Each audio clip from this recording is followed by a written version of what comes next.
On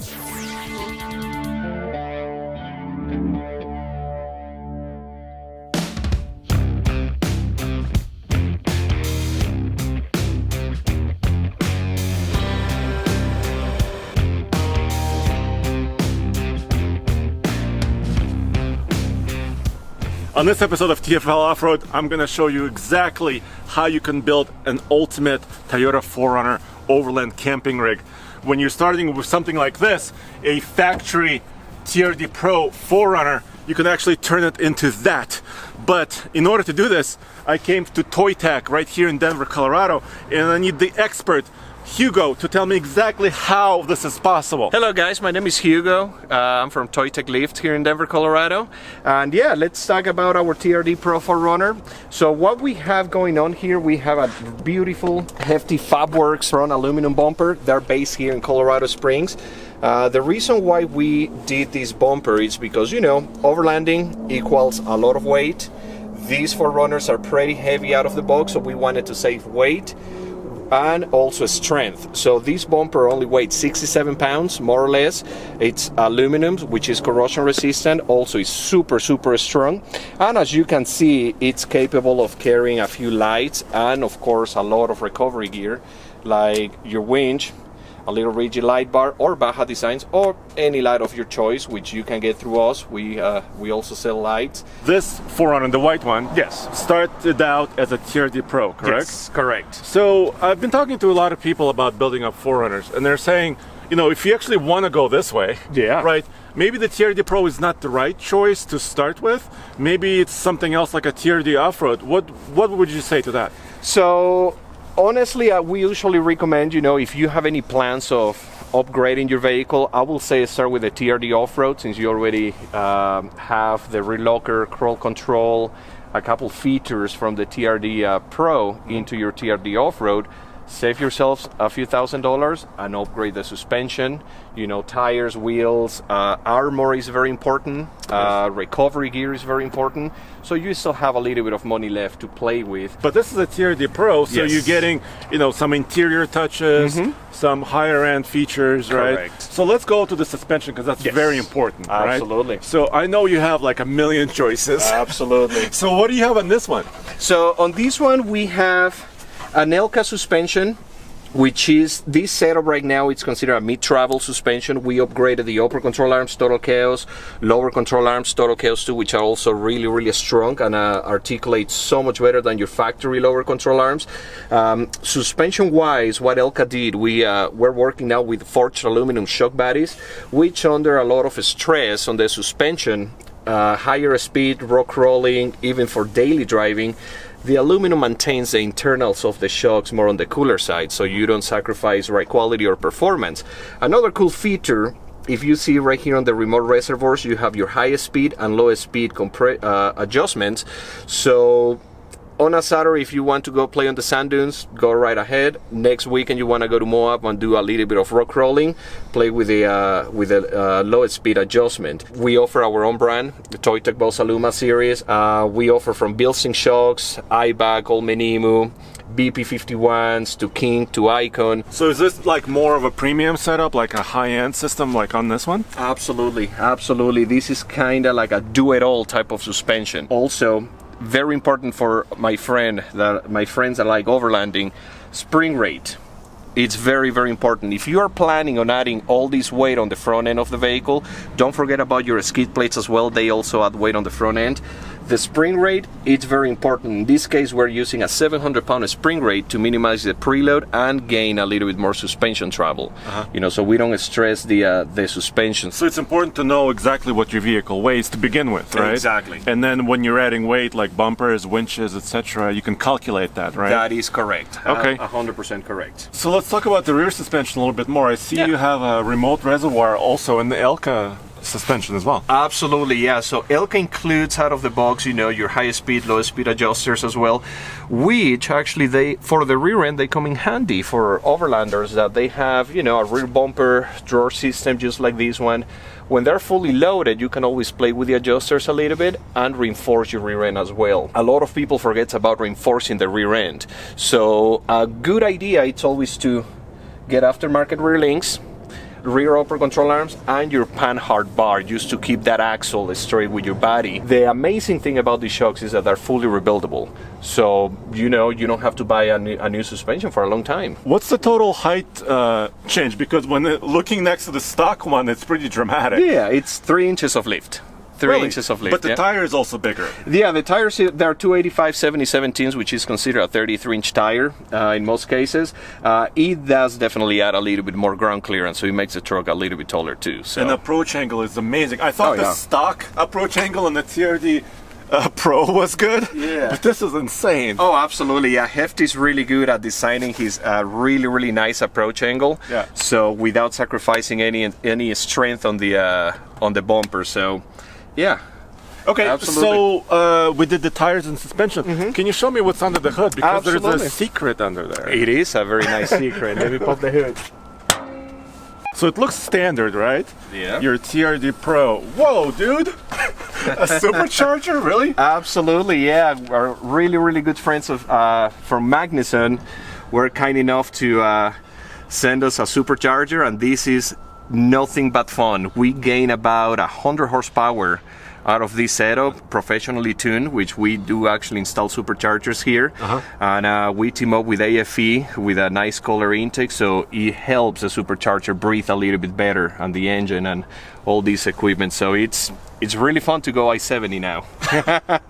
So this is still a 4-liter V6, right? And a 5-speed. That is correct. So, but you're adding power to it because, a lot of people say, the engine is okay, the 4-liter engine is okay in a 4Runner, but extra power is always helpful. Always helpful, yes sir. So how much approximately would this cost, like adding this supercharger system? The supercharger is about $6,000. We charge about 8 to 10 hours of labor. So you're looking about, I want to say $7,000 more or less out of the door.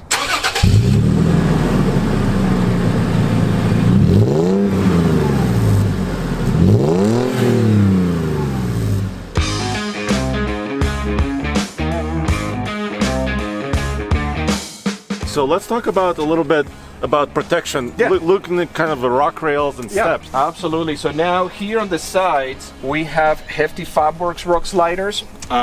These ones are made out of steel because rock sliders definitely need to be made out of steel since our trucks are pretty heavy. The way he designs them, actually I really like them because they're 100% bolt-on, but they tucked all the way in to give you maximum ground clearance. Also, he puts these really cool plates on top so you can use them as side steps even on a really cold icy day. You have plenty of traction with these Hefty Fabworks rock sliders. On the rear end is usually the part that weighs the most on bumpers. So again, we decided to go with Hefty Fabworks. This bumper without the spare tire, it's about 120 pounds. Okay. Yeah, plus the weight of the spare tire. And also, you have different configurations. You can add jerry cans, you can use your spare tire on the passenger side, or like us, we decided to add a ladder so we can get to our max racks on top of the roof rack. One thing that also I like to talk about with aluminum armor, it's that, now Colorado, corrosion, unfortunately with chloride and stuff, that this equipment won't get corroded. And rust. Rust, exactly. So is that true? Like when I was looking at trailers, right? You have steel trailers and aluminum trailers. Yes. Steel trailers rust quite badly. That's right. So you're saving weight, right? Yeah. Protect yourself from corrosion, but then you're paying a little bit more. Correct. How's the price difference? Maybe like 15% or so, or more or less 15-20% more for the aluminum bumpers, but what you're saving, weight. Weight, and you're not getting rust. So it's kind of the trade-off. It's pretty fair in my opinion. Hugo, I had a 4Runner about 5 years ago, a stock one, and I was crossing a ditch near Switzerland Trail, and I damaged the rear quarter. And I'm really glad this bumper goes all the way so it protects you. Absolutely. This is one of the other benefits of having a rear bumper. Number one, it protects you, and number two, it makes you gain a couple more degrees of departure angle. All right, so now you have a 4Runner that's more powerful. You got the suspension system to go over anything, really, tires, protection. So what's next? I think we have to talk about kind of some of the camping gear. Absolutely. And probably look inside. Absolutely, yeah. Let's open it up.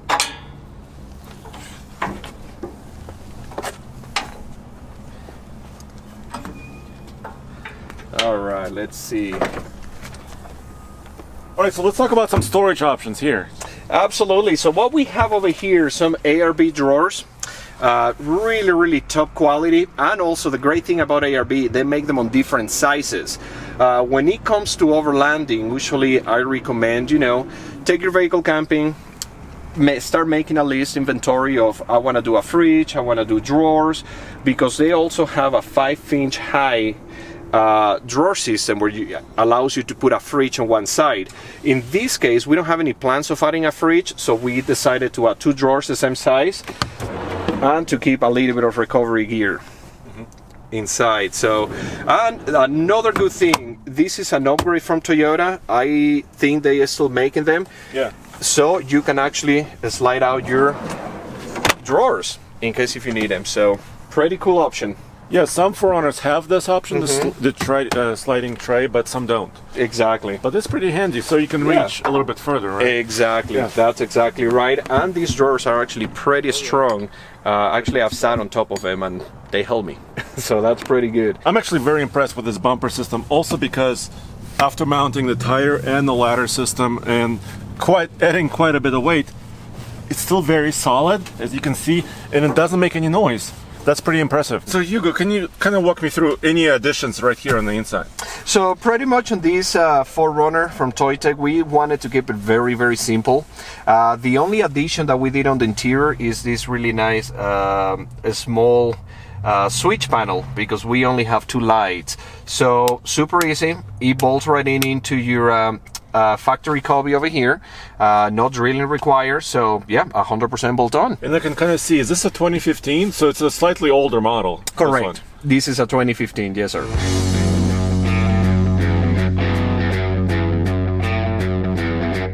So let's talk about camping once again, right? So you can put any number of roof racks, right?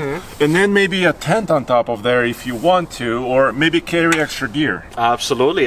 In this case, we decided to go with a Rhino rack, roof rack with their Pioneer backbone system, which is a very low profile and lightweight roof rack. With these type of roof racks, technically you can add a rooftop tent, you can add max trucks, your high lift, jerry cans, absolutely anything that you possibly can imagine with the proper brackets. Yeah, I noticed. I mean, this 4Runner is at least 4 to 5 inches higher than the stock one. Correct. But look at the stock roof rack. This is the TRD Pro one, right? It's a little bit tall. Yeah. So overall, these two vehicles are almost the same. Almost the same height, exactly. So these measures, for a lot of customers that are concerned about fitting in their garage, we measure these and it was 77.5 inches, which is about the same height of this rack. So that's another good option of going with a low profile roof rack if you still want to fit in your garage.